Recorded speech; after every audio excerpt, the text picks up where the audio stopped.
someone else. I would like the fact that the programme starts with Phil saying I'm not going to wear it. For the people on the podcast, it could be anything. It could be a basket. It could be anything. He's wearing sky blue. I always wear a basket. He's wearing a sky blue shirt. I need one. Keep these in. But no, this has gone too far already. What you do in your own time is entirely exactly. up to you. We're we've got the flags and everything. We do whatever you want. Welcome to the podcast. Already people are talking. John is here, back from Australia. Hello. You brought Tim Tams, but they're in the fridge. I brought Tim Tams. Are they just overrated penguins? No, much better. I also brought this because I thought, wear it. Up the blues. Yes. Are Queensland the equivalent of Yorkshire in Australia, where they have to remind people where they're from all the time, just in case they've forgotten? It's a northern thing. There is a similarity between kind of like southern USA, kind of deep south, being a little bit too proud and over kind of have to compensate for any shortcomings. Yeah, that's Yorkshire, the deep south. That's a bit concerning. I think Queensland and Yorkshire have a lot in common. Which is why it's a shame that Queensland didn't win. Do they point when they shout Queensland as well, just so we know? Well, you know the Billy Moore chant, Queenslander. Yeah. It's famous. Yeah. Billy Moore is now on ABC Radio. Oh, well, listen, is he taken over from David Morrow? No, I think he's Rest in peace, Mr. Morrow. But there was a very interesting story I read it on heard on I think it was James Graham's podcast. Billy Moore, he never knew he was being filmed that chant, which has now become famous. It's made him an icon, well beyond his North Sydney days, shall we say? Yeah. North Sydney Perth Bears. Or are they PNG? I get confused with these things. I think it's going to be Perth Bears first, then PNG, and then New Zealand too. South Island. Yeah. Orcas, the Wellington Orcas. Andrew Chalmers. No, please no. We mentioned that the other week. What, Andrew Chalmers? Has he paid his debts? His bets. Sure. His bets, yeah. Sure. Don't mention bets. I had a bad day at the darts yesterday. I mean, the theory was right, but if I mention the Modus Super Series, I hopefully about one person will mention it. Thanks to Dave Allen and the PDC and Mark Wilson. You remember him?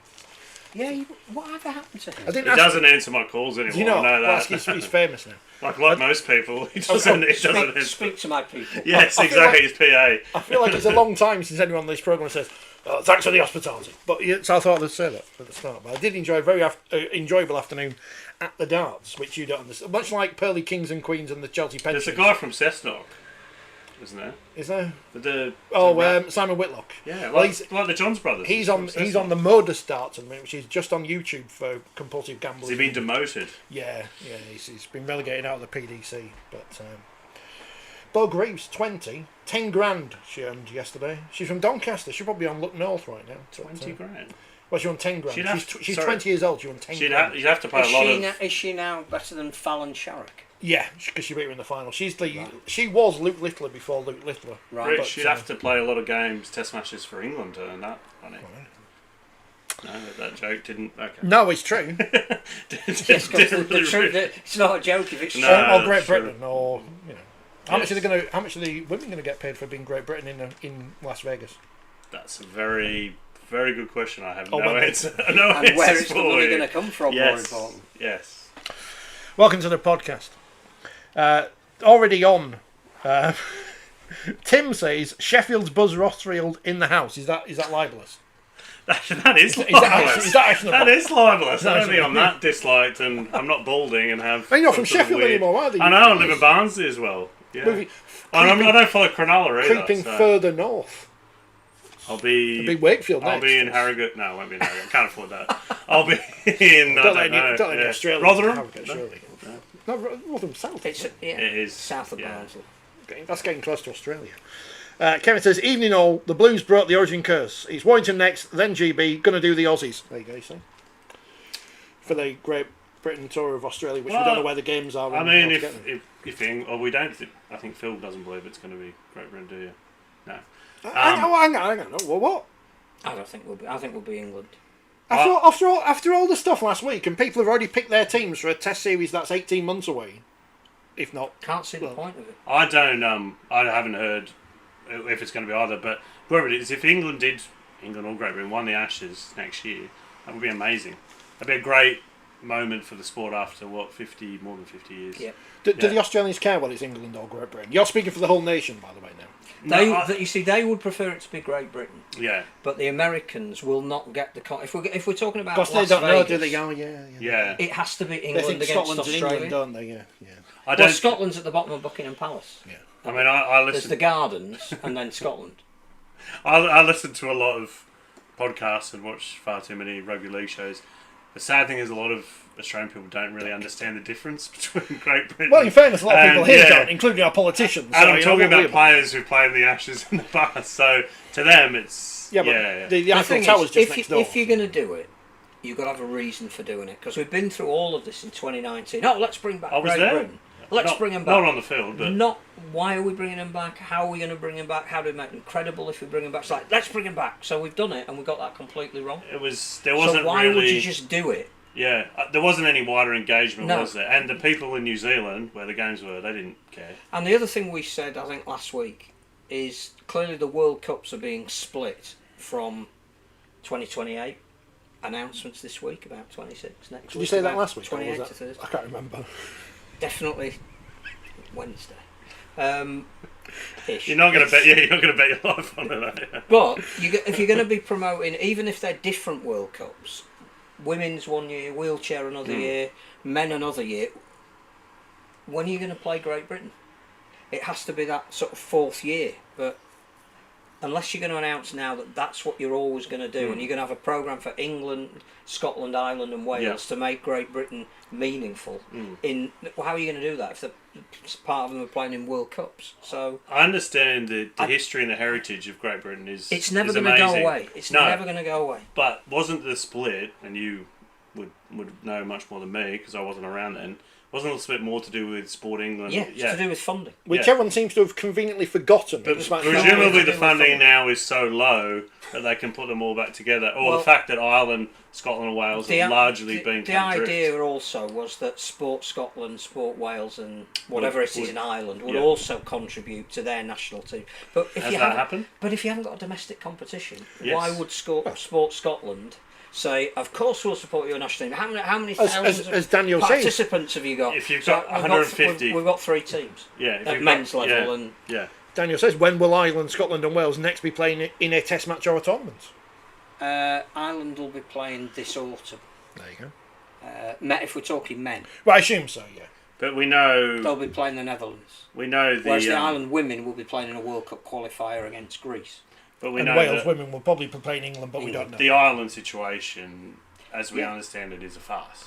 We There's think people getting banned. There's lawsuits going on. There's lots of things. there's typical rugby league Yes, into internally politics. signed strife Yeah, 100%. in Irish rugby. But until you've got a credible domestic competition that is producing a national team, why would government funding No, they won't. be put forward to that? Yeah. So Can we take the Magic weekend to Croke Park? I'd be up for that. I've been to Croke I've been- Park. It's lovely. I've been to Dublin. I've been past Croke Park on the I bus. don't know if a lot of the English people are welcome, with the massacre. that I was I there. went to Kilmainham anyway. jail and I felt very, very humbled at the end of it. I've been to a I've been there too. It's a lovely, Been to it. a lovely place. Is probably the wrong. But I've been to a charity shield in Dublin. Yeah. I've got the Royal Showground thing. Yes. I'll give a Royal Showground in Dublin. That's a bit further. Well, So I don't know. the point about Croke Park is a valid point, but probably not for Magic Weekend. Well, I just thought I I'd think throw the- that. It's a good way of bringing it is up. it the Allianz or the Rugby Union Stadium was probably. But you could just with Dublin, you only have to go after the grand final. Or that you basically have half of Super League there on Mad Monday anyway, so it'd be a great place. Yeah. I just don't want to go to Elland Road, really. But even though I've applied for accreditation, so please let me in. But in fact, if you don't, Well, the interesting question watch will on, be. watch on telly anyway. The interesting question will be how many people turn up at Ellen Road A lot. and what the atmosphere. A lot will turn up. I hope you're right. Phil will be there. But I'll be there. there'll be a We lot. won't be paying tickets. There'll be a lot, but they won't be staying for any of the other games. They'll go and see their team and leave. And Do you think we could the sell problem. out one of the days? First day, mate. That would be a great achievement. First day, mate. I mean, clearly, you're in a stadium with a much lower capacity than Newcastle, where Yes. we've been. So that's exactly what About you 15,000 ish. Yeah, I think so. It's about 38 now on road, I think it's something like that. and it was 53 or something. Yeah, I'm not sure. Maybe 56. 55. Yeah. So Yeah, we could. I think a lot of people will go because it's on their doorstep, which completely defeats the idea of it being a weekend. Yes, yeah. But I think people will go because it's relatively cheap and accessible. So, but the concept still needs. We need to decide: do we want loot fixtures? Have we marketed it at all? I've seen nothing. I mean, I've been out of the country for 10 days, so that's probably a good reason. But before that, and after that, did Guskull not mention it on the telly? I didn't hear him. No. DCE didn't mention it. It's a bit disappointing, isn't it? Yeah. No, I think there's a wider issue about loot fixtures, of which Magic Weekend falls part of. But in terms of sporting events that have a crossover appeal, very interested to watch the GAA All Ireland. So actually, should we by accident? Can we bring the GAA to Ellen Road instead, and that might sell out? I think that's jungle. No, I think as they got 82,000, they probably don't. They don't need to come to Ellen. They have a big college football game there every year as well. We have the NFL come over to Wembley in Spurs. They've got a big college football, and it's just a friendly at Croke Park.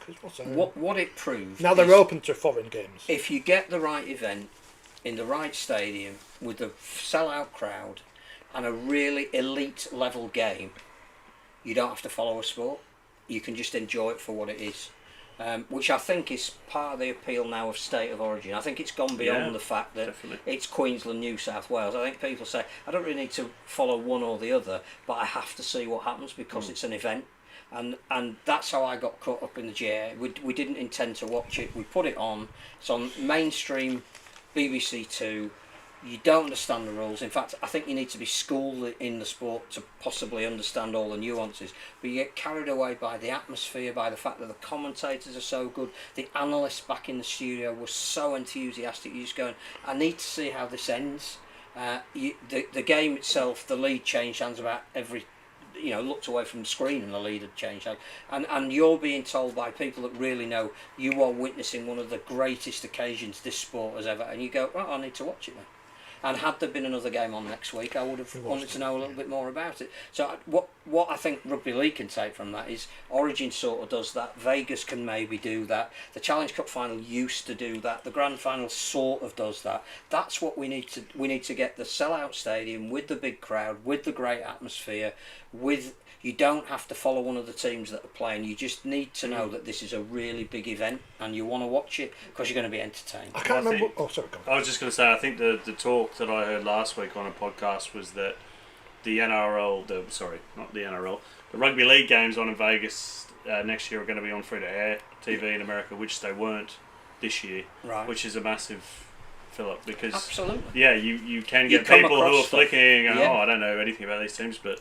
That bloke just smashed that bloke. And, they're not wearing pads. What's going on there? And that sort of combo of maroon and blue or whatever it might be, I quite like those colours. So I'd rather they won than the team in... Well, I think when you, as you've just said there, Phil, and I know nothing about GAA, but when you've got... I don't know anything about it. But when you've got the best of the best, and it's an intense rivalry in a packed stadium, and you have the kind of commentary and the packaging a match, you can sell it to pretty much anyone, even if they're not. Apart from the fact that the Irish are incredibly eloquent, the guys that they had on the touchline and the blokes they had in the studio, if they didn't enthuse you to keep it on that channel, then I don't know what would. If you like sport, clearly you have to, you might watch a Wimbledon final, you might watch, a day at the Test cricket, you might watch the British Grand Prix. If it's sold to you in such a way that it's unmissable sport and you love sport, which that GAA game was, suddenly I know, they play for the Liam, I can't remember his surname, something trophy, which was mentioned in passing. And so what you're doing on Google between the points, you're Googling who is the guy. And I think the football ones are Sam Maguire, so I don't know who Sam Maguire is either, but I think he's related to Tom. Great Irish orators of our time, Wogan, Carney, Baz and Tez. Tom Maguire. Tom Maguire. They're just brilliant. It was brilliant, but it was a lesson to, if you want to be an elite level sport selling to the widest possible audience, that's the route. It's great that our sport is community driven, but at what point do you say the elite of our sport has to go up a notch if we're going to sell it beyond what we already are? Las Vegas can do that. That's why I'm really excited about that. We've gone. A tour with England playing Australia can do that. Mm. People will tune in to watch that, which again is why we were the only sport that really was Great Britain. I know in the Olympics it's Great Britain, but in terms of the Ashes in cricket or it's England and Australia. Well, I mean, some of England's best cricketers in the Ashes are South African or Kiwis. Usually, yeah, especially in the 80s. So, if it's the captain now, whose name I can't remember, or Tony Gregg, or Alan Lamb. Ben Stokes, New Zealand. Yeah. Yes, it doesn't really necessarily matter. They're representing. It's the event. What struck me yesterday afternoon was it's the event, and if the event is good enough, in terms of the atmosphere. I mean, the other thing, the crowd was unbelievably colourful, incredibly animated. You got the sense of the fact that it was a little bit out there. I think it was a repeat of a game that had been played 10 years before that also went to extra time, and that neither of the teams had won it for quite a while, and it just meant so much to the people in the ground. You thought, right, I'm invested in this. Well, I want to know who wins. With the same with the Ashes, the history, isn't it? That stories. It's the same with State of Origin. We talked about if you can tell Billy a tale, Moore or what happened in 94 or 2005 or if you can tell a tale, yeah, then people will be caught up with it. The NFL coming here, they tell narratives. Well, we have that with the Ashes, with the Jonathan Davies try or the Ricky Stewart effort. You can go on and on. At the darts yesterday, I took my mate. He's never been to the darts before, but he got really into it. We didn't have a clue what was going on after. I had to explain the rules of darts to him, which is fairly simple, but And I'm guessing he didn't go there to follow somebody. He just went to be part of something. I went to follow whoever I'd backed against. Yeah. So that sounds like a good man. I like him. Well, yeah, it went all wrong in the first game for me, so that was fiver down the drain, cheers, Fred. But he enjoyed it. And when he got home, he watched the men's final on the telly because he'd been to Blackpool. He got him invested in the atmosphere. We were sat in the celebrity area, and that's what I think is important. Honest. And I'm not sure we address that enough. I think you'll know better than I will because you've just been there. But I think there's a change in the atmosphere in Australia now. Whether it's Volandis driven, I mean, clearly, in terms of his persona. There's going to be a lot of people that are behind what he's trying to do, and there'll be a lot of people he upsets on the way to doing it because that's the nature of his. It's the Maurice Lindsay of exactly. Yeah, it's that kind of style of leadership. I think he has got an expansionist view of the sport, which Australians haven't had for quite some time. Yeah, and it's no coincidence that they are funding the international games. Samoa are only coming here because of money that the RLC are putting in.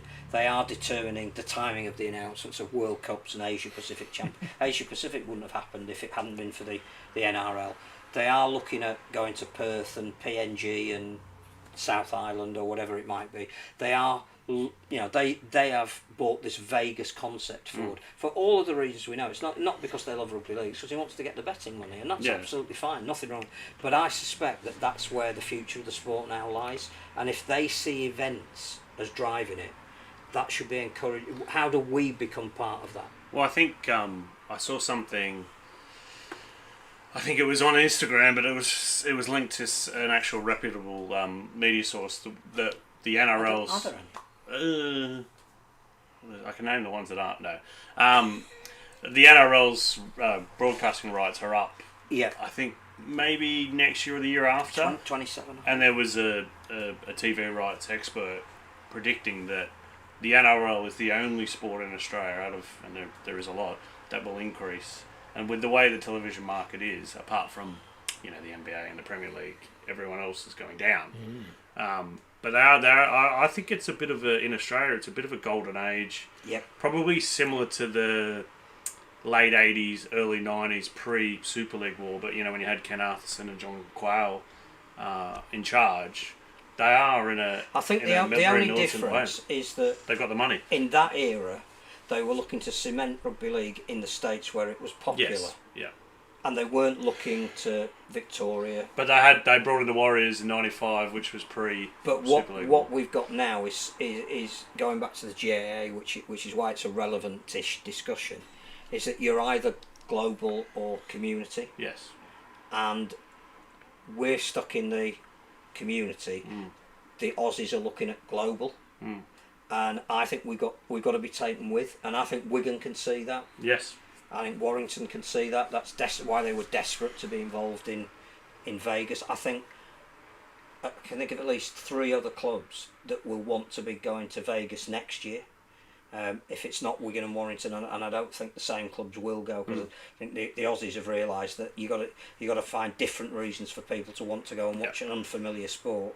So I think Leeds, St Helens, and Catalan will be watching with interest and saying we can take a big support base, and we can cover the costs as well, because it will probably be a money losing. But also we can enhance our profile in another country, which will give us marketing opportunities, and I think that it's going to be really interesting over the next few years. Particularly, there's a lot of criticism over what are IMG doing. I think IMG will back all of this. They are the kind of global organisation that will say, if you can put your house enough in order that we can find you global events, it's going to be really interesting to see how that plays out in the future. Well, I think there's a couple of things there, and I think part of the NRL push and the V'landys push is against the AFL, because he's always been very critical. Yep. And the AFL, I'm surprised, but a lot of rugby league people in England don't realise how big AFL is.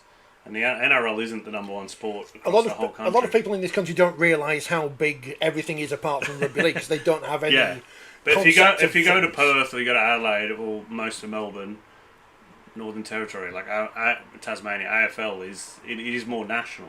But the thing with the AFL is, hence the name, Australian rules, Aussie rules. It's located in Australia, they've tried to go to China. They've tried in Ireland, in New they had a Zealand. hybrid, It's just not going to work. And it's a very unique game to that part of the world. Absolutely. But rugby league is killing it in New Zealand. The Warriors are getting sellouts. You've got ex-All Black coaches working for the Bulldogs, and ex-All Black wingers saying how great the NRL is, and All Black captain. Wallabies signing for. Yeah, well, you got the All Black captain Artie Surveyor in a Warriors jersey, on Instagram with Taka Waititi, the Hollywood director. Did New South Wales have an All Black in their camp doing the kicking? That came over on I think so. The commentary. Yeah. The unbelievable short dropouts. They're good, you see. They're good now, yeah. Ron Right. Smith, amazing They stuff. were good. He was ahead of his time. Bring it back. They're good.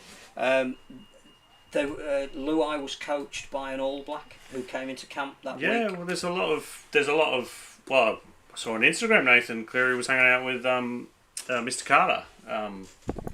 Gary? No, Dan, the great number 10. There's a lot of but the thing is, they can realise that the AFL is limited, but they have to dominate the market, and they are trying to do that. Well, they've dominated the Pacific. Yeah, well, that's which I think is incredible. That's part of it. They've recognised that through migration there is such a Polynesian influence, which is again why, without going on too much about Vegas, because I know we'll talk about it when it actually happens next year, but the Polynesian community down that side of that western side of the USA is massive. The European under-19s, which finished this weekend, they're only just starting junior rugby league in America, so the Young Hawks went over. They're almost all, I think, part of the same Mormon church in Utah. It's that Polynesian Mormons community. and rugby league, we love it. It's like the Hopper But when they go to Las Vegas, and the Warriors are one of the teams that go, it's another. They're actively looking where they can potentially exploit new markets, and I don't think they've ever done that before to that extent. And Europe is a market that can be exploited, so it'd be really interesting to see how that evolves. Well, just tying that in with IMG, as you said, I think the interesting thing from the whole Vegas thing is basically it's all come through Chris Radlinski taking the initiative. The RFL, Rugby League Commercial IMG, had nothing to do with any of it. Other than obviously they'd have to sanction the England women. Yeah, the but in terms of the organisation, in terms of the discussions, logistics. The NRL or the ARLC is talk directly with Wigan and Warrington, because they are ambitious, well-off clubs who are willing to do something different. And I think with millionaire owners, billionaire owners, one of them's which helps. Yeah, but I think it's perhaps worrying might not be the right word, but it's interesting that they've been sidelined, IMG, and at the same time, there's a lot of disquiet across the game. I'm not just talking about fans, but CEOs, whatever, about IMG. What are they doing? And the fact that it looks like the RL commercial, they're restructuring, and there's redundancies. So there's pressure on them to sort of say, what's going on here. Where's the game going? Because we've been promised and sold a lot of things in the past about realignment. But I and do everything's think great. as well that it goes back to the press conference that we were at when IMG were introduced. That the one thing that was never mentioned, and I know we spoke about it in the mag, was if you don't change the governance, it doesn't matter who you bring in. We haven't changed the governance. Not yet. Well, whether we do or not, I'm not sure. And the other issue, But I think, whilst the IMG may not be directly behind Vegas, there'll be somebody that the ARLC will go to help them facilitate Vegas, because they'd be stupid not to. You would think so, but I don't think there's any guarantees. I think they had some involvement last year. I think the other thing about the governance is that while there's a lot of people in clubland who, are thinking ambitiously or willing to change, there's a lot of people aren't. Yeah. There's a lot of self-interest. But that's we just want to keep our pie. That's the history of the Yeah, sport. and that's why it gives you fear about things not changing or improving. Except I think they will, even if it means that the bigger, more ambitious clubs, bigger as in their overall view of the sport, not bigger necessarily in terms of size, population, but the ones that are the most progressive will move in a different direction to the ones that won't or can't, and that's going to be really interesting. Is the sport big enough to split then? Well, I don't know about split. I just think there's going to be some philosophical discussions about what the sport means in this era. If you're going to try and, if Vegas is a success, if expansion is the key to the future of the sport in both hemispheres, you can't stay as you are. So it'd be very interesting to see how that plays out. And I don't think there's an answer yet. But, no. But also, I think, you go back to Toronto and all of the issues surrounding the running of a club. The one thing that you keep in the back of your mind is 10,000 people on a regular basis followed a sport that was totally unfamiliar to them because they found something about that sport that resonated with them. Now, and a lot of them are still fans. The model that Toronto were bought in on might not have worked, but the principle behind what you can do with your sport in a new and emerging market without a doubt absolutely does. I mean, and I think it brings up the question of London again, which again we have to address. What do we want from London? I think the RFL model of governance or looking after clubs has repeatedly shown to be a failure, whether it be Toronto, Featherstone recently, trying to think, Gateshead, Newcastle, or even Cornwall, Paris. What is Cornwall? Yeah. Well, they're putting in new clubs in League One when the distribution is going down. So, what is the point of that? What is the plan for? And London, just giving an owner, putting some money in and throwing into a club and having no employees, no front office staff, that doesn't work. When the talent pool is restricted in the traditional areas, and London are proving that whilst they may have got a load of issues wrong off the field to be a big club, which might again be to do with their ownership model, the one thing they can still do is produce players of without talent. a doubt, And we can't afford to turn that tap It's a market that rugby league needs to be in, but the model... So how do you do it? The model has not worked. No, the question is, not that it doesn't work, but what's the model the model of administration. Yeah.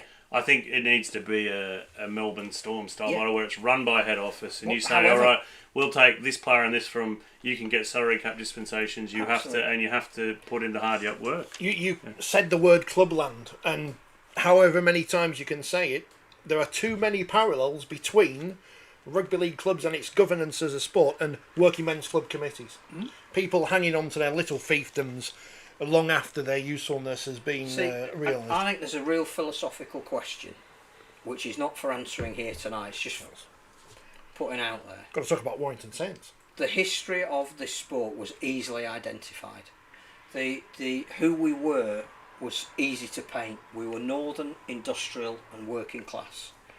You can't survive in the modern professional sporting world if you are just northern. You can survive if you're northern, but you're not in the professional world.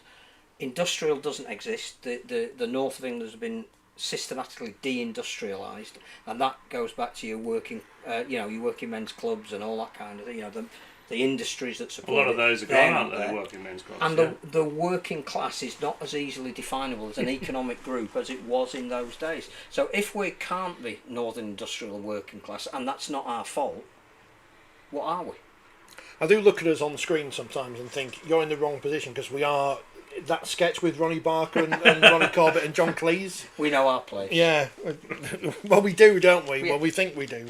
Rob says, Phil, you are obsessed with recency bias. Read yesterday's hurling final. Super League were doing the grand final properly way before most sports in one of the most iconic stadiums in the world. It's got a leak in it though. Yes, our grand final needs freshening up, but you're talking about GAAF. It's the new big thing because you stumbled across one game. I have come up.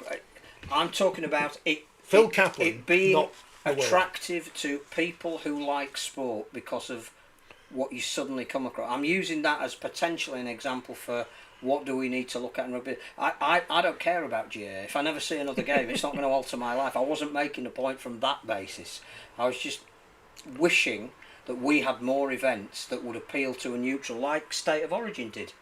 You know, the viewing figures for Origin now and the markets in which it's viewed mean that it's transcended it being just Queensland against New South Wales and mate against mate. Yeah. It's something much bigger than that. That even as a rugby league fan in this hemisphere, I watch that feeling proud that that's the sport that I love. Well, I've always heard this from friends in England who are rugby union people, and they watch it because it's an event. Yeah. It's intense, it's Absolutely. physical, it's of a very high standard, but it's an event. You don't have to be a rugby league And fan. that was the point of GAA. Not that I've got regency bias. It's just like, no, that's elite sport, and we need to be more. Our grand final is a great event, but not enough people tune into it.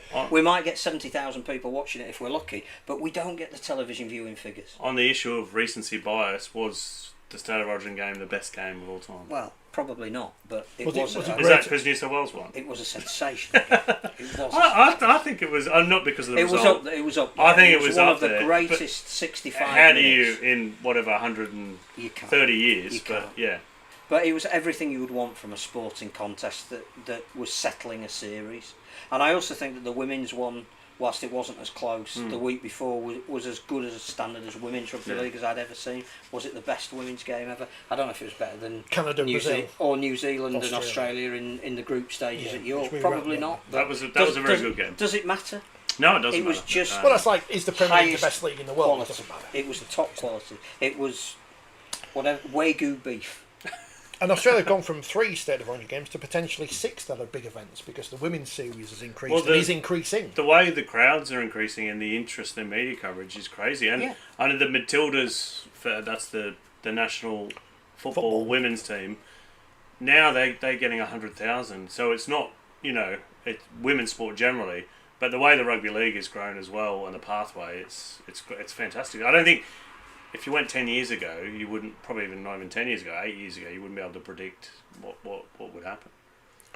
The darts yesterday, the PDC took a gamble, and it's grown year on year as an event, and it's tagged on to an existing event. It fits in a schedule where they've got no play. I don't want to compare that to the women's nines, which is this weekend, in which we've only just announced what the venue where it is, and even then found out accidentally by looking on Twitter.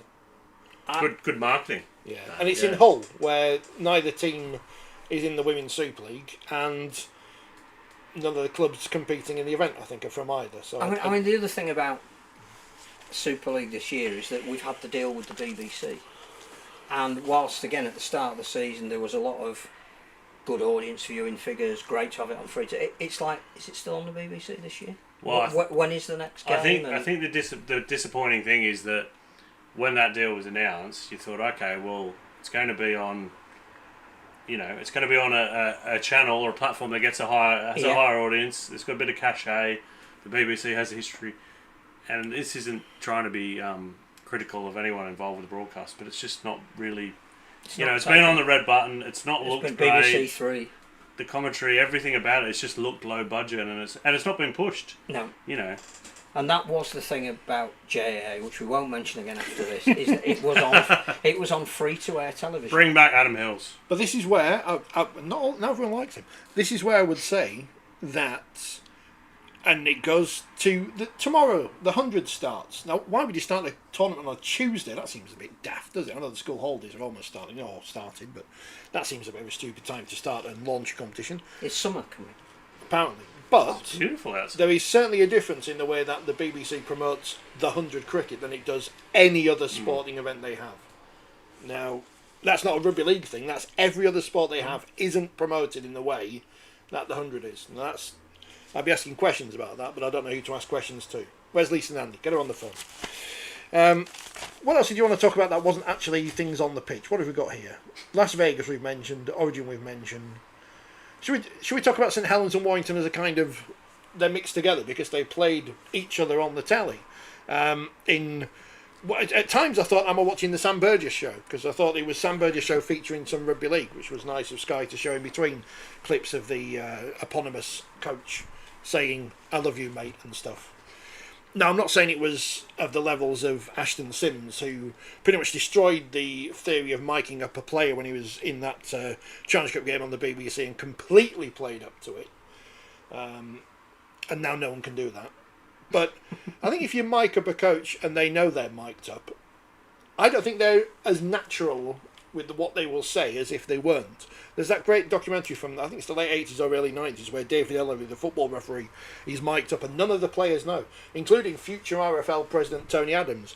And his teammates are all effing and jeffing at the referee in a way that they wouldn't have done had they known. I'm not saying Sam Burgess wouldn't have reacted the way he did to events on the field, but I don't think it's natural. It's great for... Unlike Liam Horn.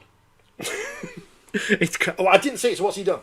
You didn't see it? Oh, he was interviewed live on dance, Sky so after the Castleford game and swore. That Mr Wilson, who used to be of this parish, had to interject to apologise. Yeah, but hang on, when Will Price does it, it's the greatest thing that's ever happened. So we can't have double standards just because it's someone from abroad swearing on the telly. The Sam Burgess stuff, the Wigan stuff the week before, and this was a different version of that. I think it's great for social media. It's great to put. Here's a clip on TikTok of Sam Burgess saying this. That is important, as perhaps as shallow or can't think of the right word, but those it sort works, of things it are works important. On that platform. It works as a clip on TikTok, Sky Sports News whatever. between. Oh, look, there's a duck turned up at the golf, and here's Sam Burgess saying, "Oh, I love you, mate," to a bloke who's been sent to the sin bin. Because people have heard of Sam Burgess. It doesn't work in the middle of a game when I'm trying to watch a game. Yeah, it works as something. Away from the game. I think the coach interviews at half time or during a game are just pointless. I do like the mic'd up for a documentary or for whatever. I always remember Tales of Tiger Town with Michael Maguire and how when they kept losing and how despondent it was. It kind of like there's a black humour in there. It was quite funny. As Kev says, Mike it the coach there has to be careful he doesn't give anything away. Well, we saw with the clip in the change room where he's talking about the fella's pants. Now do we know they weren't fakes from Warrington Market? That's the first question I'd be asking. If indeed Warrington Market exists. But he's not going to say, well, what we need to do is run at this fella from St Helens because he's crap. He's not going to say that on the telly. He's going to say that when they close the door. The sad thing is that's what we want coaches to hear. do. Yeah. No, but that's what you do in rugby league. I mean, I'm sorry, it's not all airy Quick, fairy. hide that news! Quick. I don't want to speak. I'm just saying that not that Warrington would do that. Turn that whiteboard around. Speaking of someone who passed, but I'm sure early on in his career, every opposing coach, Rob Burrow, would have said, run at him, keep running at him. Yeah. Then they learn don't run at him. Then they learn he can tackle very well, and that's not working. But tire him out somehow, because if he gets the ball, we're in trouble. Yeah. I think it's a gimmick that, as you say, it can work during a game. What worked was send it off. I thought that was a really good insight into a coach calmly dealing with something. Go like nothing changes. If that clip of Sam Burgess had been him being incandescent with rage that his player had been sent off and he didn't agree with the decision, probably would have made better television. But for insight into the psyche of Sam Burgess and the calmness that he's brought to his team, which they're showing on the field, to just say after 20 minutes nothing changes, I thought that was quite insightful. Speaking of the decision, I don't know why there was so much hullabaloo about it, because Chris Kendall calmly explained on the telly, you hit him high, there's no mitigation, you're off. And he's got 2 games. So I don't know why there was such a fuss about the decision. And well, Warrington didn't query it. No, but everyone just wants to get on referees. And I know there's, on the Sky Sports podcast, they've interviewed Chris Kendall this week, and they asked him about doing post-match interviews. And how pointless would that be? Because they can't tell us anything. As much as like... I've been having an existential crisis recently, and I've realised that sports media is a bizarre thing when you think about it. We get to go to these games for free. We get access to the coach and players afterwards and ask them questions. Why are we allowed to do this? Why do they let us in? And sometimes we get a sandwich. I mean, some people shouldn't be letting in, but why are we allowed to do this? And we go in and ask questions and say, you've done this. But you wouldn't do a post-match interview with Chris Kellner and say, well, you got that wrong, didn't you? Because you wouldn't do that to the coach after the game. Not going to say to Paul Wellens, well, why did you pick him? Why did you pick him? Why did you run this player and not this? Because we don't do that. It's just not what we do. So there's no point interviewing the coach. We should do that though. Why don't we do that? And I think when they've lost 4 games in a row, and there's a lot of questions around. Saints in crisis. Well, is Leigh going to be their head coach next season? I don't know why I'm asking you as if you know. As I understand it, he'll be joining the coaching staff. He'll be the assistant coach. Laurent Freycinet returning to France. That is also my understanding, and I. Catalan. It's a big country. Is he going to play for them? Yeah. we need to get on that. We need to get on that because I still can't believe that. But I also believe, and this has not been confirmed by anyone at the club, that Paul Wellens has been given an extension. Now, as we all know, things can change, and if you keep losing in any sport, particularly rugby league, as Tony Smith found out, you get sacked. So it will be interesting, because I don't think their issues are going away. And from what I understand, I think Conrad Hurrell probably won't play for the club again. He seems like a very serious injury. Sony Matauti, I think, has got a fairly serious injury. So they had eight players out. So before but they're not the week before or 2 weeks before against Cast. They had 9. That's the yeah. And they are. But they're a team in transition. Exactly. No James Roby. No. Louis McCarthy.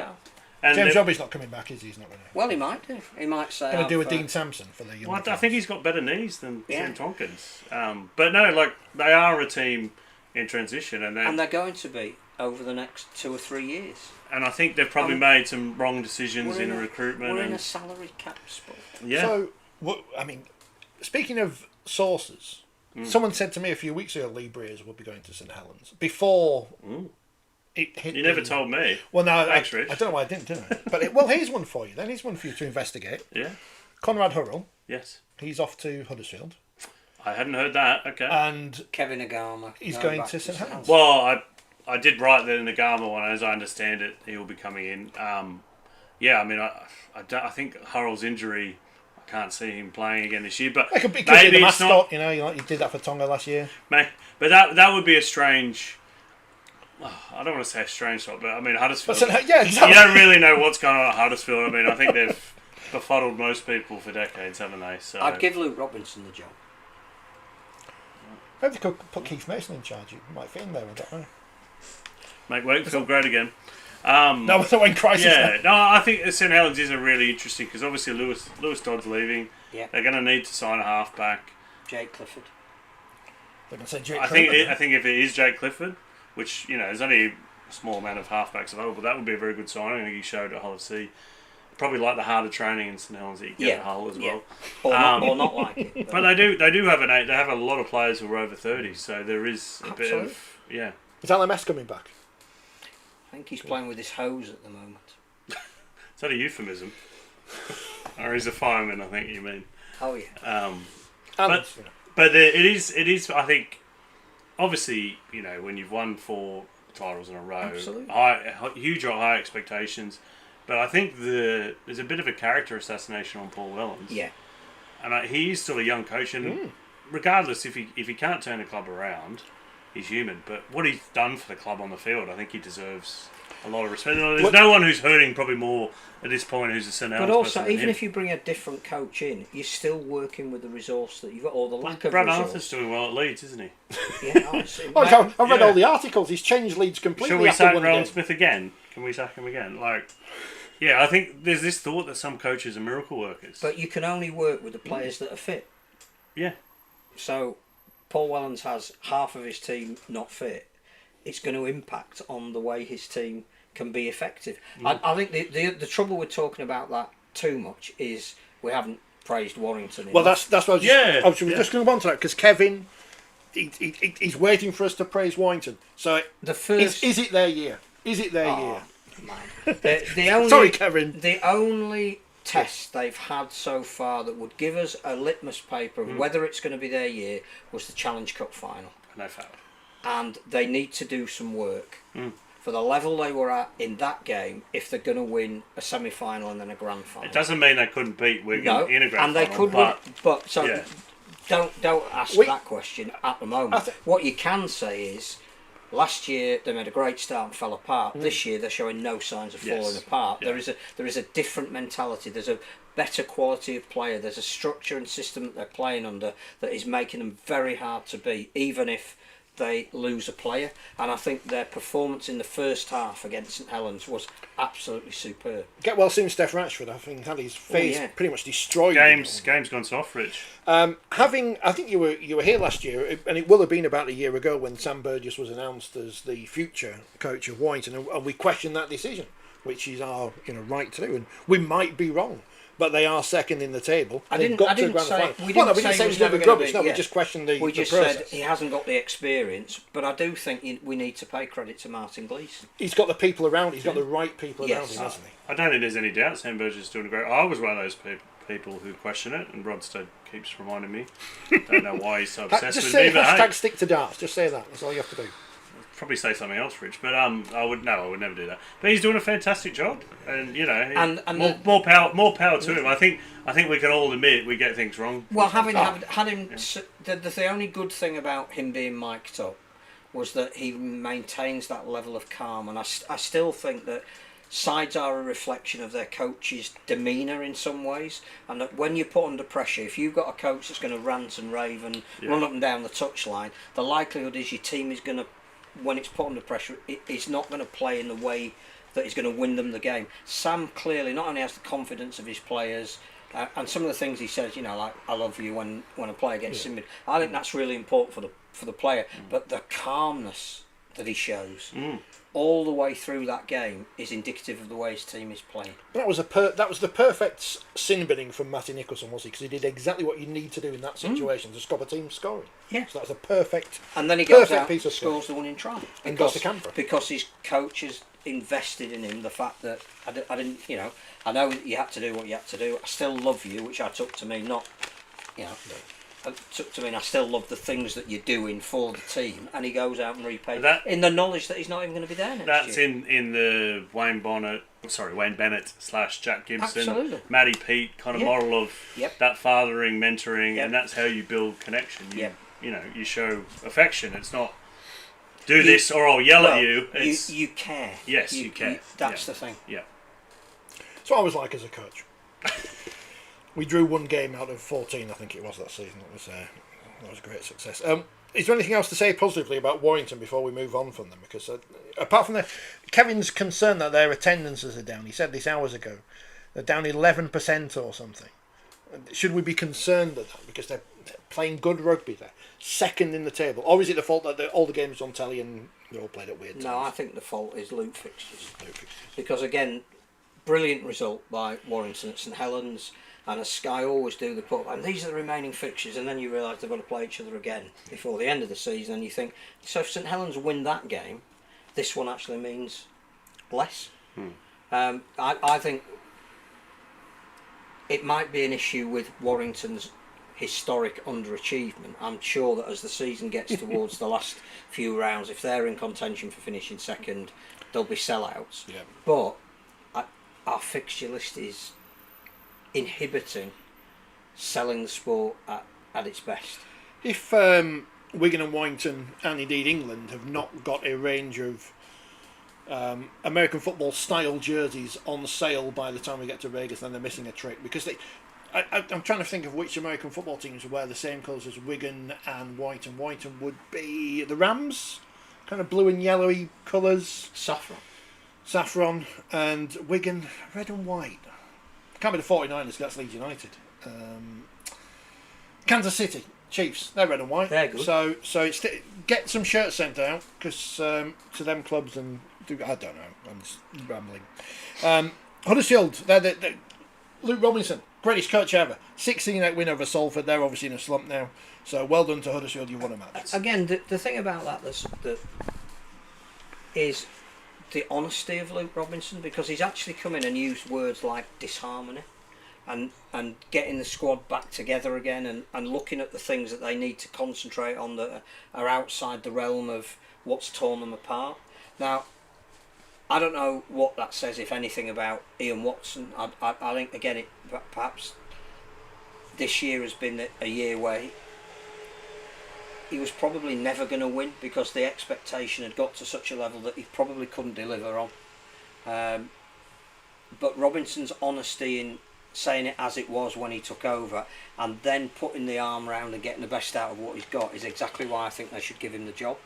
I think he's what that club needs at the moment. The recruitment has been all over the place. Get the unity hasn't been there. I think if he can bring that even in 2 games, he's their next asset.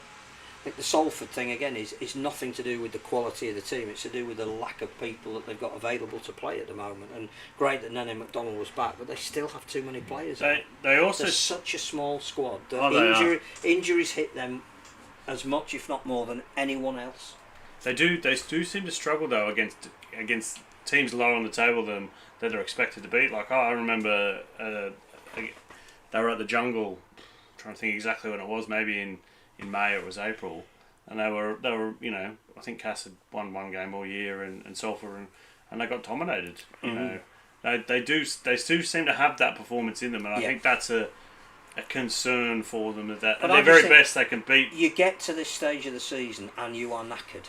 Yeah. Because if you haven't been able to rotate your players, it's not just the injury; it's the fact that the ones that play every, I think Mark Nicarima coming in didn't have his best game. He gives away the interception try, and that is no reflection on Mark Sneyd, who's one of the probably 2 prime candidates to be Man of Steel. He's been outstanding this year. But he's been in every minute of every game virtually, and the leading performer of every minute that he's played, and you just can't do that over 27 weeks plus cup ties. I think that's why bringing in Jaden Nicarima is big for them, and whether they can bring in any more fresh bodies, because it is a small squad. Carson's complained about the hat. I was hoping he was watching, because it was just also for him. I hope he enjoyed Wednesday morning as much as I did, and the other 6 or 7 million New South Welshmen. Enjoy it. It's not going to last. It doesn't need to last, Phil. That's the thing. It's only happened 3 times in history, so it doesn't need to last. Sum up Leigh versus London in about, I don't know, 2 sentences. I had the pleasure of watching that game. That's why I'm asking you. 30 words or less. London's start again scuppered them. When they were 18-0 down inside 17 minutes, you just knew that they weren't going to win. So it ended as a contest before it ever really begun. Leigh weren't ruthless enough in the second half, because again that should have been 50 or 60 points. Now whether that's the resilience of London that needs credit, I just think Leigh took their foot off the throat, and their skill level wasn't desperately high in the second half. The shame with the way London's season has panned out is that it's almost inevitable now every time they take the field. Nobody's ever going to question their effort. Nobody's ever going to question Mike Eccles as everything he's trying to do there. I think he's doing a sensational job in the most difficult of circumstances. But if they go behind, particularly by two scores, they're not going to come back. To London's credit, Josh Rourke is making an impact. He's 3 games that he's played. Campagnolo was back. He got them around the park in the second half. But Leigh, it was almost like they had the hand on the forehead, going, as and when we're ready, we'll enjoy your 10 minutes. We're going to score again. Adrian Lamb was superb. Lachlan Lamb, which was although Adrian Lamb, like, if you'd have played, it looks like he could still play. But Lachlan Lamb, with all the white noise surrounding him, put that to one side, dominated the game. Tom Amoni is unbelievably brutal as a forward. Asiata was back. The link between the two of them. London didn't have anything to counter that. I think, moving away from the game, which I didn't see, I think what's interesting is the kind of dismantling of Leigh's squad. Mostly by Hull FC, but Amoni, I think, he's gone to the Bulldogs, isn't he? Yeah. They don't seem to have signed many. David Armstrong. That is a very interesting signing, because they must have given him a lot of money. Well, I suspect some of the money they're saving on some of their key men moving to Hull, they're investing in David because Armstrong. he was very highly rated coming in for Kalen Ponga, and I think he could have picked up a deal at another NRL club and particularly been a starting fullback. He's going to be good. But apart from that, there's a big rebuild. Yeah, I mean it was an ageing squad, and I think obviously and it was built. It was built for a purpose last year. That promoted teams need experienced players to establish themselves in the division. They want a cup on the back of that as well, and you just think great, but you're going to have to build another team on the back of that. Yeah. Which they've signed Bailey Hodgson, haven't they? Although I gather he's a fullback, so is he going to displace David Armstrong? He is a fullback. Yeah. Playing the centre. That's where fullbacks go. This is a rhetorical question, but it's always interesting how some people, when, say, the owner of Leigh makes statements that are derogatory about other people, laud it up and say he's the greatest thing in the history of rugby league, and the same people would say the opposite of the owners of Keighley when they do similar. Hull F. Leigh, as they're now called, they beat Wigan, who hate going to Hull, it seems, this season. Good to see that North Leeds Lepers alumni Denise Barnforth is on the score sheet again. Has he been given? Has he retired his number yet at the Leopards? Is that possible? Are they building a statue of him outside Leopard Park? Yeah. Is it called Leopard Park? Well, it can be now. Yeah. Well, Barnforth Park. Yeah. Like the Captain Tom Gates. McCormack Barnforth Park. Yeah. Hull FC. I mean, that's a fabulous result. Well, here's the first question then, because everyone's banging on about, Luke Robinson's done this. Have Hull gone early? Should they have appointed Simon Griggs, whose name I got right this week, to the head coach's job in the first place? He's doing something right. Seems to be going right, doesn't it? It's all turned around. How many games have they won under him? I don't know. At least one. 2 from about 8. But again, you can't start from new coach comes in with the same resources to work. I think he's done well. There's a change. Yeah. In the same way that when we talk about Castleford, you can trace what Craig Lingard is doing. Yeah. There's a change. I think he's done a good job in very tough circumstances. I think it's also interesting. You look at last year, Rich by far were the worst team. Yeah, they were. But they beat Wigan. More on them the to come. eventual champions, World Club champions. So I think the other flip side is that there's always a shock result. I think it's a fantastic result for Hull. It is, yeah. From where they've been to and the most impressive thing about that result is that they held on. Because getting 24-4 up, that's praiseworthy in itself. But there's going to be a fight back, and to be able to withstand that, particularly when you've got a man in the sin bin at the end, and still come out with a 24-22 win, I think that says a lot more about Hull's resilience than going 24-4 up in the first place. I can't be the only person watching at half time. It's 18-4, right? The Leeds game's starting now. Do I turn up? Because Wigan are going to come back. Wigan are good, aren't they? They're going to come back. But then, as it goes on, you're thinking, I better turn back. That is the beauty of sport, isn't it? That's one of the reasons why we. But I do think for the rest of the league, they should now be very fearful about what Wigan might do, because that is a result where starting on Friday against Warrington. You reset, don't you? Matty Pete's got very little to say week on week when they're doing the business. Yeah. They go to Hull like they did at Wakefield last year. They don't perform to what has been their potential, which is to take nothing away from Hull, who's. Some of their players were, Jack Walker was back to his absolutely very, very best. Young Jack Walker, yeah. But then Matty Pete gets over the disappointment of defeat, rubs his hands together and goes, I've got a lot to talk about in the team meeting on Monday. Got a really big game on Friday where everybody's going to question, is this the beginning of a poor run? Oh, fantastic. Just what I wanted. Reset everything. Watch out now the rest of the league. Has Brad Arthur turned Leeds around then, despite the fact that they lost? Because I understand that they played completely differently now. I don't understand rugby league, so how did they brilliantly change things on Saturday? The one thing that Brad Arthur stressed is the one thing that's been the same issue for a lot of the season is they cannot do it for 80 minutes. And when they went 12-10 up, and it got to, I think, was it 7 minutes from time before Hull Cow went ahead again, Arthur's argument, which he's quite right, but it's going to take time to change, and I don't know how you do, was when you're 12-10 up with 6 minutes to go and you're at home and you've got a big crowd behind you, you shouldn't lose that game. And that's what, I don't. They play on Thursday against Huddersfield. There's nothing he can do this week. They'll probably have one training session this week before a game on Thursday. Were they defensively tighter? They were possibly a little bit more physical. The contact was better. There were some bizarre tries, not least a ball that bounces off a crossbar is always good. Yeah. Brilliant. Best try I've ever seen. But the 2 tries Leeds scored were both from kicks, which again, if you hold out, you're saying our defensive patterns are still strong. There was a moment in the game when I think we need to credit Mikey Lewis. I haven't seen it back enough. It's quite that good. David Fussatua looks like he's going to score, and it's 10-0 to Leeds. Lewis brushes the ball out of his hand as he's transferring it to score. Hulker go up the other end and score with some young kid called Ryan Hall. It's the only time I've ever seen a bloke cheered by both sets of fans for scoring a try. But that's a 12-point turnaround, and whoever the coach is, you cannot legislate for that. Will Leeds better? Ask us in 2 weeks' time. We're in this Be Kind era, so it's interesting that. When did that? Well, I know. In rugby league, sorry. Fans are fans. Then they're entitled to their opinion. Did the criticism of Lockie Miller go a bit too far on the telly? I didn't hear the telly. I haven't said. Yeah, because that is singling out an individual in a team sport. Now whether Lockie Miller is good or not is irrelevant. It's not his fault. He was bought by Leeds Rhinos and picked. It's professional sport, and I think you pay your money to see it, or you pay your subscription.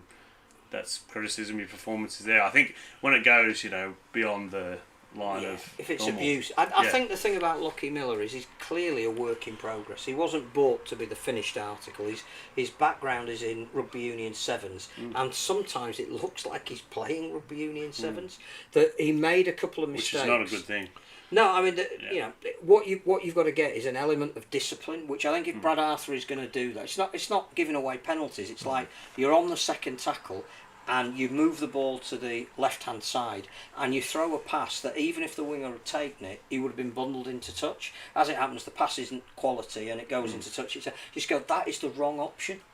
Now, is that Miller's fault because he's taken the wrong option, or is he not at that level of his rugby league education at the moment that he shouldn't have? I just think Leeds is almost Lockie Miller this year. When they're good and he's good, they're very good. When they're not very good and they're taking the wrong options, they look at their worst. His performances, some of which have been really good, are almost a microcosm of the way Leeds have played. Where is he on the John Gallagher scale? You don't have to answer that. I think that's the problem, though. You've exactly said it.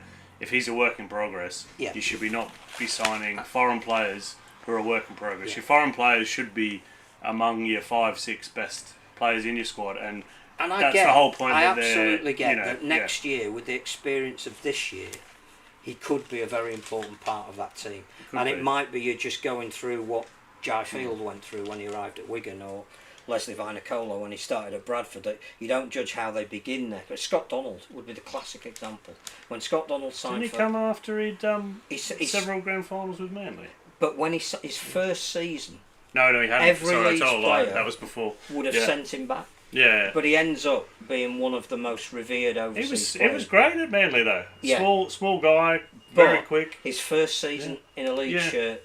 Yeah, the fans didn't take to him. I think there's difference, and it might be the same with Miller. We've talked about this, the different conditions, the weather. Absolutely. But bringing your family halfway around the world. But the thing against Lockie Miller is that he has not played hardly any top flight rugby league. He barely played in the NRL, and he played a lot of rugby union. And while he did represent Australian Olympics, he didn't play a lot of 15s. He wasn't playing Super Rugby. He was playing Sydney Club Rugby, which is a level below. Super bracket sick. He wasn't even playing that, so yeah. It's a good job. We'll get a Rugby Sevens expert. He's got some assets that Leeds didn't have, as in speed out the back. It's just game awareness. Yeah. And it wasn't his best performance on Saturday. How many words do I write in my column? 750. 750. Do you reckon I could do that about the Rugby Sevens at the Olympics?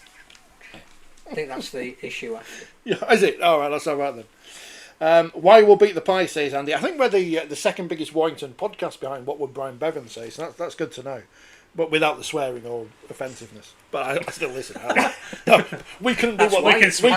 We can swear if you want. I can swear if you want. We cannot do what they do on their podcast, but I'm not condoning it, but I'm not condemning it either. 2 best teams in the league, says Andy, and still fans at Saints moaning that why are we going to Vegas? Well, everyone's going to moan because they're jealous. Yeah. Why? Yeah. And Kevin, who's also a Warrington fan, of course, saying Saints fans are always moaning about something. They still haven't got over the cup final defeat in 2019. Wasn't that Rob Hicks's fault? Yeah. I think It was Robert Hicks's Didn't he fault. accept that as well? On this programme, I think. Yeah. In the wheelchair Super League, Wigan also lost. It's not been a good week for Wigan's men and wheelchairs, but we'll come on in a minute. But they're women. Exactly. 68-30 win for Halifax, and London bounced back from defeat at Leeds to beat Hull FC 44-42. So Hull improving. The boot on the other foot there. Yeah, Leeds are From still Russell. top, 4 from 4, and they play at Hull on Sunday. So you could go to the Nines or go to the wheelchair. Wigan versus London as well on Saturday. Castleford. I forgot about Castleford. Not on purpose. It's because we were talking about Warrington. Castleford. We had the tweet earlier. Craig Lingard, Coach of the Year. Everything at Castleford this year, when you listen to the fans, and they obviously had that bad start to the season results-wise, but they were upbeat about the way they were playing. They could see the effort, what was trying to be done by the coaching staff, and now it's coming off. 6 wins so far this season from 18. They're not going to make the playoffs, but they're a work in progress. They're improving, the ground's improving, and they beat Catalans, who've been a shambles this year compared to where they were last year. Hence why Sam Tompkins is The back. thing is with Catalans, they weren't a shambles first 6, 7, 8 rounds, but they seem to be going backwards. And then you look at the Sam Tompkins news, which we can discuss. But yeah, I think Coach of the Year might be. Well, it was a stretch. Cas fan who said that. So In saying that, he's done a fantastic job, and I think you look at what he did with Batley with a very limited budget. They overachieved, and he's starting to do that with Castleford again. I think the other great thing that he's done that's almost got unnoticed is he's significantly changed the squad. So the players that he inherited at the start of the season, which he was an assistant coach, so he knew all about them, but the squad that he knew he was dealing with was not the squad that he wanted, and slowly but surely some of them aren't there anymore. Some of the new the kids have been given more of an opportunity. He's got the balance and the mix that he wants. They haven't got Paul McShane, who is so important to them, which we shouldn't forget either. Is he retiring, Phil? People keep telling me he's going to retire at the end of the year. I suspect that the problem he's going to have is he may not get on the pitch again this year with the injury that he's got. I think he will. But I just think what Craig Lingard can do is get the best out of what he's got. Yeah, without a doubt. And I think he would say, I might not have the squad that's the strongest or the most talented, but what I will give you is we won't win every week because we're not at that level of consistency. He said that. But what I will give you is if you're a Cas fan, just short of 8,000 there. they did a lot of promotional work in the build-up to the game because they know they're playing Catalans, so get some fans in. But that is a great crowd that got very enthusiastic about the way they played, and even when it went to 18 all, and you're watching it thinking, yeah, this is going to be one of those heroic performances where, Arthur Morg will drop a goal and Catalan will win, and Steve McNamara won't be happy with the way his team have played, but he will be happy with the fact that they pulled it out of the fire. And actually, it was quite the reverse. So I think, yes, he's done a fantastic job for a team that is still, again, probably not the personnel he wants in every position. Catalan is just interesting at the moment because they can go from winning 15-14 at Hull KR to such an indisciplined performance against Castleford yesterday. Just on Craig Lingard, I think that one other thing that he's great is honesty. He's so honest whenever he's presses. Absolutely. Whenever I think that radiates. And that's what we were saying about Luke Robinson. That's what we were saying about Sam Burgess. I think you can say the same about Paul Wellens, that things aren't going for him. He's never anything other than honest. Never tries to sugarcoat it. The problem for me that Ian Watson had was that the honesty went. Yeah. And I think that if you're trying to be something you're not. Matt Pete is the epitome of honesty. I think Brad Arthur has that honesty around. He has, yeah. I don't think he's going to say anything other than he's not going to say anything people want to hear. He's going to tell you how it is. Yeah, definitely. I thought Cass were brilliant yesterday because I honestly thought they'd done a really good job to build a lead. When it gets pegged back, you just think the momentum's gone. To find the winning try with 7 minutes to go, fantastic. With Catalans though, you know, I can't work. 6-7 rounds in, they were up second on the table. You know, they were. I can't remember if they beat St Helens or there was that early game, which was an amazing game. They just seem to have fallen apart, and then you see the Sam Tompkins thing, and there's numerous comments, interviews that he did. He was playing. His knees were done. He was going to retire. Is that purely about leadership? Because the one I think thing it's very desperate. For help. They've just released 3 players for disciplinary reasons. For the flimsy, and I said this last week, so I'm not going back on it. For when we see other players in Super League and what they've done in the past, for the flimsiest of disciplinary reasons. You can argue it was flimsy, or you can argue it's a lack of club respect that's enforcing its standards. Other clubs don't have standards or don't have as high standards. The interesting thing with that was, one was a younger player who I've never heard of. I don't even know if he's ever played in Super League. Came from Hull. Okay. Takiaho, who not played all this year and has been horrible, but a terrible signing for them, considering what he did with the Roosters. I mean, he just seems to spend force. And Nicarima, who started very well, showed some progress, and then had a hamstring injury. Yeah.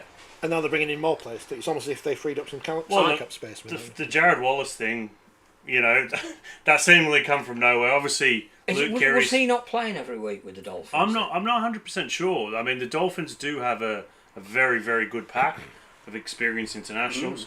But I mean, Wallace was playing for Queensland not that long ago, and I don't think he's too old. I think 32.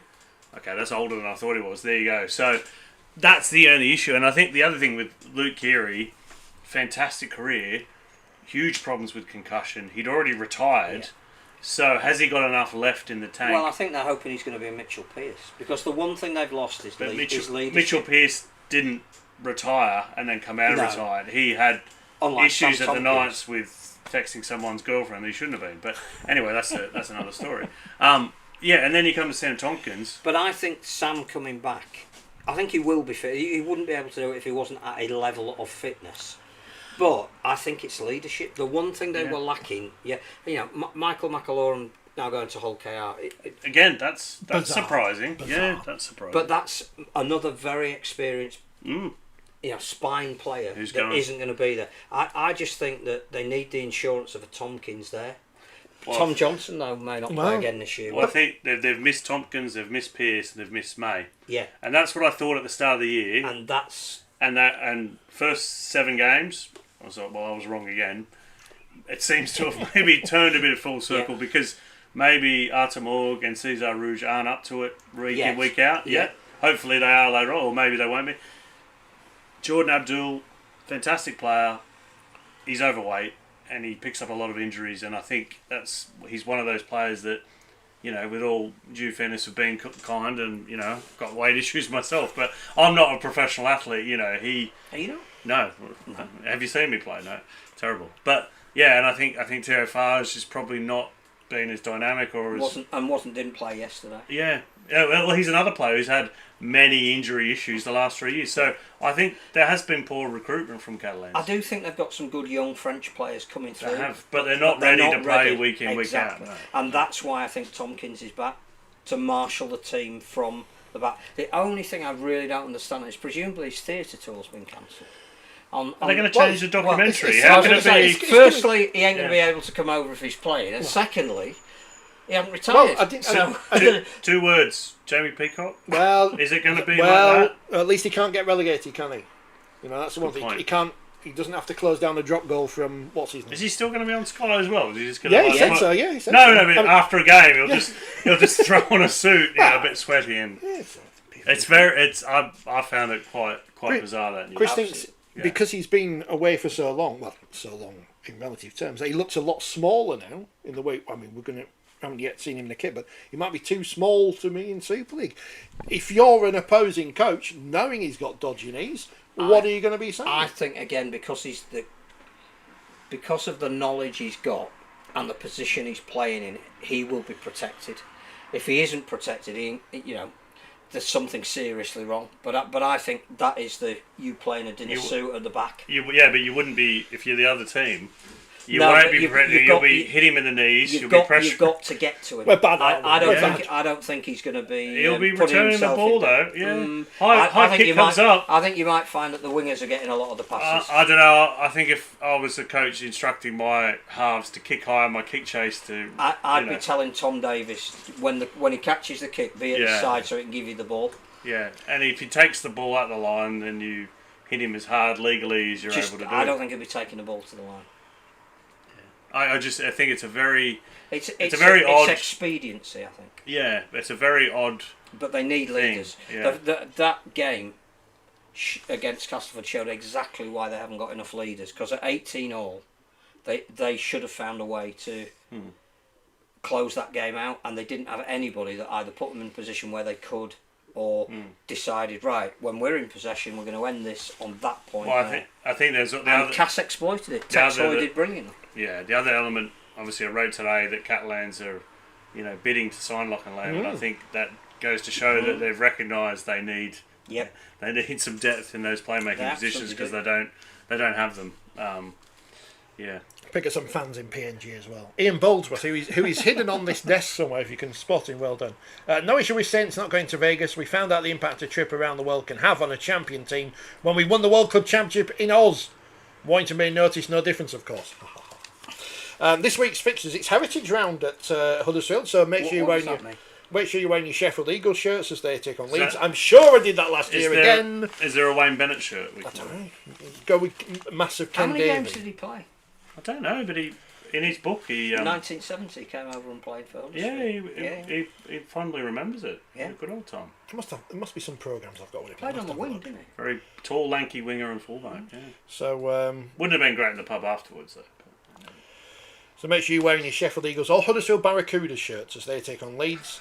But is that Heritage? Apparently. Oh, okay. Friday, Hull KR versus London. Well, no one can remember when Huddersfield were good, can they? That's the thing. No, but 2013? They must have some old players that, isn't Heritage about Hall of Fames and all that kind of thing? Jermaine McGilvey's busy. Hull KR he versus... made a very interesting comment on social media, which if you haven't seen it... I've not seen it. What did he say?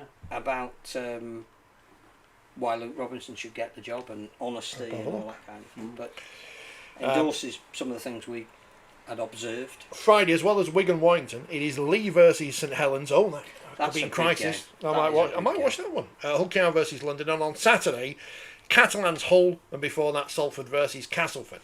By the end of the weekend, Catalans and Leeds could be separated by 2 points. Could. Leeds Rhinos women. They're like the wheelchairs. They are top of the league. 7 wins from 9 games. They beat a spirited Barrow, I believe we have to call them. 28 points to 10. I think Amy Hardcastle said it was one of the hardest games of the season. Yeah, Liv Whitehead 4 tries.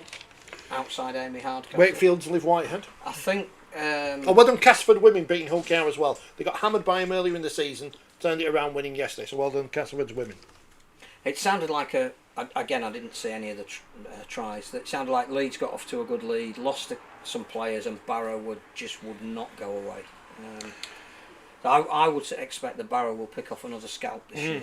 Huddersfield leave Featherstone without a win, winning 44 points to 8.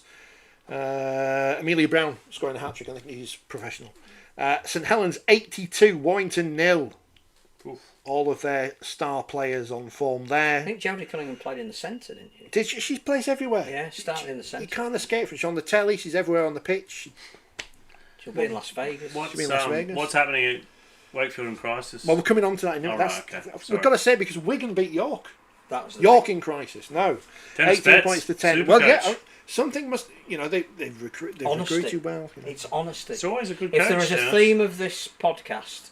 He told the players that exactly what he wanted them to be in terms of their identity and the shirt and what it meant. And they're a very young squad, and it took them a few games to get that meant you never give in, you always try to the last minute, you help out your teammate, and it's paying off for them. I think they're one to watch in the next few seasons. Yeah. They're bringing through a lot really of young local talent, and they'll just get better and better. And he is a great coach. That's a great appointment. Could play a bit too. It was all right, wasn't it? We genuinely got a top 4. Leeds and Wigan and St Helens all on 14 points. York on 12. And of course, next Wednesday, I believe, it is the Saints York game that was postponed because York's pitch was being done up because of the football and all that. Wakefield in crisis indeed in the Championship because they were crap and lost 32 points to 4 at Toulouse. Out. It's been coming. Ollie Ashall-Bolt, former Wakefield star, with a hat-trick of tries. I like this colour of blue as His well. actual match-worn South shirt. Wales, isn't it? Actual rare match-worn There's shirt a by little bit Ollie of dirt Ashall-Bolt. there. Well, yeah, I mean, they sold it to me as match-worn. Whatever happened to Iconic? Remember them? They were a big thing at the start of Super League and whatever season Ashall-Bolt played at Wakefield. But he scored a hat-trick. Toulouse 32, Wakefield 4. It's been coming, say people. Powell out, Powell Swinton out, in. Powell out, yep. So, Sorry, just to be clear, I'm joking. Hey. I'm not saying... but what is it on Sunday? It's the big one, Featherstone. the real derby. Wakefield versus. Forget Cass. Forget all that. No, Tiger nonsense. Is it the special measures derby? Forget Mick Morgan and all that. All that stuff. No. Did Mick Morgan do the interview with the Ukrainian under-19s describing Vladimir Putin? Someone needs to edit that clip onto the under-19s from Ukraine. If you haven't seen it, go see Steve Mascord's Twitter. Hello to all our listeners on rugbyleague.com. Featherstone lost to Doncaster. 24 points to 12. Great Carl result Hall for of Doncaster. 4020 magazine and still got them chains. Yes, Featherstone in crisis as well. So that is the big in crisis derby. First versus sixth. Couldn't possibly come. First versus sixth in the WF postcode area. Again, I'm not sure that's going to do Wakefield any harm. No, I think, well, again, Darryl Powell is going. Been saying for Well, would weeks you on the like programme. to lose now or in the million? I do think that's that's a Million significant pound result thing. for Toulouse Been saying for in the weeks. shake-up. Well, they've probably been, slightly disappointing so far this season. building. Exactly, as London showed last year, it's what you do in the back half of the year once you're in that mix. Yeah. Chris says, please let John know he's an excellent journalist. Thumbs up. Jeez, well, it's usually jeez, abuse. who Thanks, said thanks, that? Chris. Chris Taylor. Is he one of your? Is he an alt? Are you on That's my YouTube? cousin. Have you written that? That's my cousin. Cousin Thank Chris. you, Chris. Yeah. Elsewhere in the Was he championship. owed money by Featherstone? Couldn't possibly comment. What a win for Barrow against high flying Sheffield. Yeah. What's going? What Rugby League's gone crazy bonkers. Gonzo bonzo this weekend. Championship's been a great. 8-6 to Barrow. Batley beat That's a Dewsbury. proper score. Yeah, Batley 29, Dewsbury 22. Not a proper score in the heavy woolen derby. But Dewsbury were ahead in that, I think, going into the latter stages. Obviously, he's formally What was the worked. crown? Formally Oh, worked. Not given. Having worked in Batley, that's where my loyalties would be. Bradford 36, York 28. Applegarth out. Obviously now it's all falling apart for them. But the good news is for Carsten is that Jimmy Kindhorse scored. So up the Germans. Great result for Whitehaven. Yes, 22 points to 20 at Swinton and But winners, they were behind 2010. winners running away at Halifax 24-20. So now you look at this table, Wakefield on top, 7 points clear still of Toulouse, who play Dewsbury on Saturday, so you expect them to close the gap before Sunday's games, where Batley take on Halifax, that's a big one. Doncaster, they're all big ones. Doncaster, Barrow, Sheffield, Whitehaven, Wakefield, Fev, Widnes, Bradford and York, Swinton. I may be slightly exaggerating. But the bottom of the table now, Dewsbury on 2 points, Halifax on 10, Barrow on 12, along with Whitehaven and Swinton with York above them on 14. Halifax are in bother here. They are in serious trouble. Signed Gareth Widdop at the start of the season, signed Greg Eden, all these exciting things happening. The name change a couple of years ago. Second bottom of the table. What is going on? Got to pay your rent, Rich. Was that aimed at me or at Halifax? No, I've fully paid up. Sorry, not you. No, they need to pay their rent. Yeah. Not good for them, is it? Not good. What happens if they go into League One? Replacing Oldham, who are top with 26 points, That was one of the beaten games Keighley. of the Well, they weekend. have a away trip to 44-6. Bedford or Goole. Have you ever been to Gould? No, I've driven past it many there's a times. bridge, It's on the isn't way to Hull. There's a bridge. Yeah. I'm trying to think of what would be the Australian equivalent of Gould. I don't really know Australia. Is it like It's curry just- curry? It's just like it's kind of just a place that exists. With a bridge. It's near With Selby. a bridge, and like I don't know. Swansea. I don't know how I'd describe Selby to someone from Newcastle. They used to have pits, but they're all closed. But you still have mines in Australia. We do. Very lucrative bizarre. ones that you can earn a lot of money. Ex-rugby league players Billions. playing. Yeah. So I don't know. Maybe one of our listeners can tell us what the equivalent of Gould would be. I don't know. They've got a nice swimming Wagga pool. Wagga. They did have a nice Oh, swing. is it Wagga Wagga? That's just Wagga. You don't say it twice. Even though it's written twice. Yeah. Woy woy. Woy woy? Just say There's that a great. twice. You do. There's a great quote from Spike Milliken about Woy Woy. It's the only above ground cemetery in the world. Great Spike Milliken. Rich's. I'm just thinking of whatever happened to the other guy. He didn't do Highway. That was Harry Seacombe. For fans of religious telly in the 80s. You know when people... There was a thing this morning. Sky News sent me an alert. I thought, oh, something big's happened. There was a picture of Prince George, because he's 11 today, and it said the Princess of Wales had taken it. I still think the Princess of Wales is Diana. I can't... I'm over it. I'm not like them, mad people, but the cognitive dissonance is there. Great result for Oldham. 44 points to 6. Biggest crowd since 2008. 2,572, and they've signed a long-term deal at Boundary Park or something. Didn't read the press release, but I saw it. Yeah. And they've signed Adam Sidlow, was it, on loan? Which, again, for that league, is a fantastic sign. I know it's only on loan, but... Sean Long, doing the business. Sean Long. Sean Long. Future St Helens coach Sean Long. Someone must add 2 and 2 together.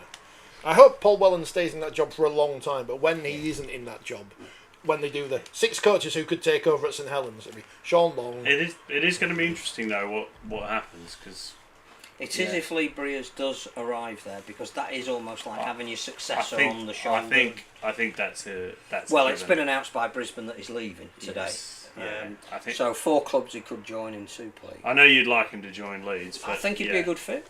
I think what's going to be interesting though, what's going to happen at Leeds next year? Because I'm pretty sure Paul Riley's not going there, and he's the number 1 target. So is Brad Arthur going to stay for another year? Has Leigh inked his contract? Is it in pencil? Don't forget to use pens. Yeah, I believe he has. I don't know. It depends if Brad Arthur is going to Perth, as is heavily rumoured, and they're not coming until 2027. He technically 2025 could still be in the UK. You would think so, if he wants to be. Yeah. Have you got him a nice house and sort of out in Round Hay?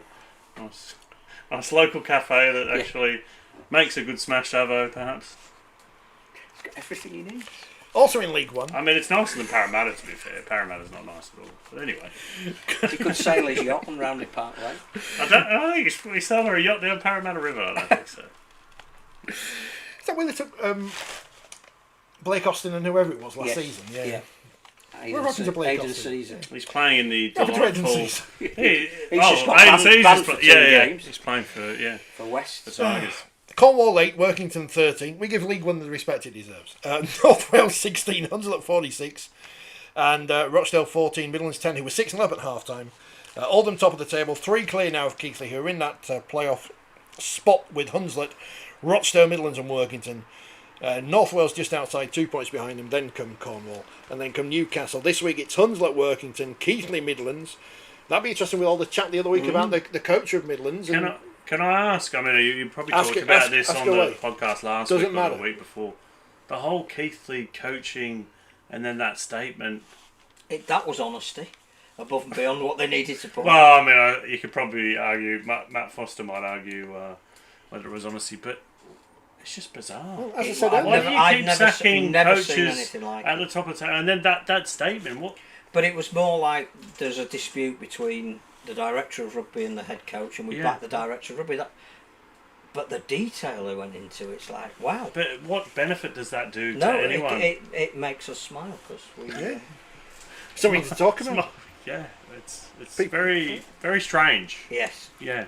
I've turned the corner on Keighley. I didn't used to like them, but that's because someone said I was negative on the podcast. Who was connected to Keighley. Now they're not at Keighley. I can be more positive about Keighley these days. So if that person won't be listening, so it's okay. Newcastle, Cornwall, and Rochdale versus Oldham. That's a derby. That's a derby. Our friend Abigail is a Rochdale fan, so she'll be hoping for a big result there. But should be a big crowd as well. You'd hope. Did you talk about the odds of lease recently? There's no point because you can't join up the dots. The dots are all there to join up the picture, but you can't join them up. Are they taking a 900,000? Just what was reported, £900,000 loss. I don't. We don't know the figures, do we? Yeah. Well, what's been reported? But I suspect that the lease was about £750,000, and it's now going to be 100,000. So whatever, you know, But whether I it's think a 900 I just or think a they want 600. to get out the maintenance of a stadium that is so So costly. again, why did they buy it? And the Well, person who there's, authorised the sale now owns the club. and I mean, that's yeah. it just. It's in one of those issues over there. If you, I if you find the know. one. George So, Clark read that's the a thing, isn't it? fantastic Gotta buy it. piece on it, Christmas 2019, I think it was still available. but it doesn't. The smell doesn't go away. No, You know, usually when you go to the bathroom and you flush and close Spray. the door, it Spray a goes. bit. It goes away Yeah. eventually. open the window. It does. Yeah.